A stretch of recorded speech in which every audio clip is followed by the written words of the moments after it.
Well, hello! Today, for Fan Film Friday, I'm taking a look at Return of the Sandman by Southlan Films. This film serves as a prequel to Revenge of the Sandman, a film I reviewed last year. Well, technically, it came out first, but I reviewed them backwards, so sorry guys. Anyway, if you haven't checked them out already, head on over to Southlan Films' YouTube page and check out their other content.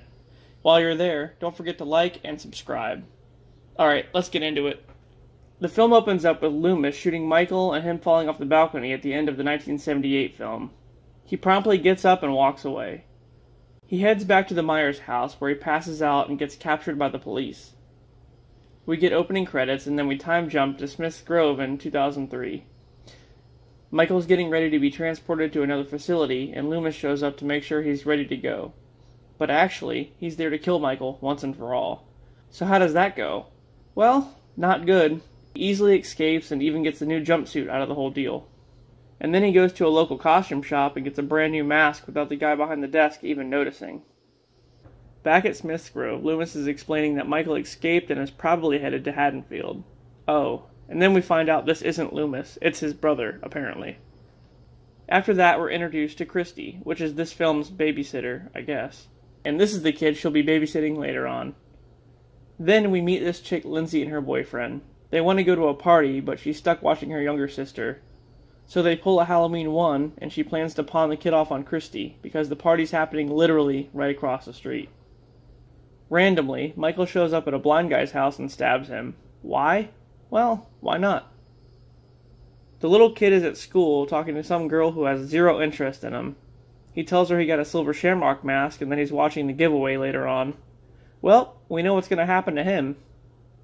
Christy befriends this guy named Will, who plans to hang with her while she's babysitting, much to the dismay of this thirsty chick who's been following him around for the past few scenes. Christy returns home. Oh, and did I mention she lives in the Myers house? Well, Michael doesn't seem to appreciate that very much. We then get the obligatory shot of her walking down the sidewalk holding a pumpkin, and then the festivities begin. As to be expected, Lindsay dumps her little sister off on Christy, which she's actually okay with. Oh, and look who it is, that chick he was trying to mac on at school. Later on, they're at the house when the little kid sees Michael outside and freaks the fuck out. Much like the original film. Christy, though, just shrugs it off. Lindsay's boyfriend's walking by and sees Will walk into a dark-ass garage. Only, that's not Will, obviously. So what's the guy do? He follows him in there. Damn! Falcon Punch! And then, Michael decides to cosplay as Pennywise. Meanwhile, at the Hoppin' Halloween party, everyone leaves and Pennywise decides to make an appearance. Lindsay has no idea that this is Michael and still thinks that's her boyfriend, so she tries to fuck him, basically. Back at the house, Will shows up and asks the kids if they're watching the Silver Shamrock giveaway, and they're like, yeah, fuck you, man. And they pretty much give like zero fucks that he's even there. Back at the party, as Lindsay gets ready for some beat boop, Michael slips away and snaps some necks. Then, the kids are watching the big giveaway by Silver Shamrock when lightning strikes, knocking out the power, just before the mask turns the kid's head into bugs. Huh, dodged that bullet. Anyway, so then the kid who threw the party across the street leaves to get more beer, and yeah, he gets forked. With the power out, Will decides to leave Christy all by herself. Yeah, good move, bro.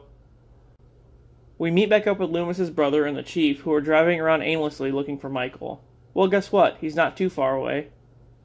Having survived a stab attack by Michael, Will shows up and advises Christy and the kids to get out of the house, and the chase begins. You'll never guess where Christy goes to hide. Yep, that's right. Somehow, she gets away and decides to try her luck as a human slinky down the stairs. Suddenly, out on the road, the kids run into Loomis's brother and the chief, and they go to the house. Michael makes quick work of the chief, and Loomis's brother tries to reason with him.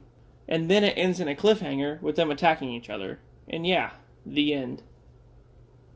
So, what did I think of it all?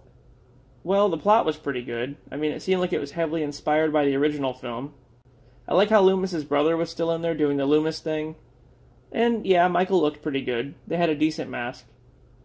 The kills were okay. I mean, I would have liked to have seen a little bit more blood, but aside from that, I liked it. If you guys haven't already, head on over to Southlan Films' YouTube channel and check them out. And that does it for this episode of Fan Film Friday. If you like the content, please don't forget to like and subscribe for more. And with that, I'll see you guys next time.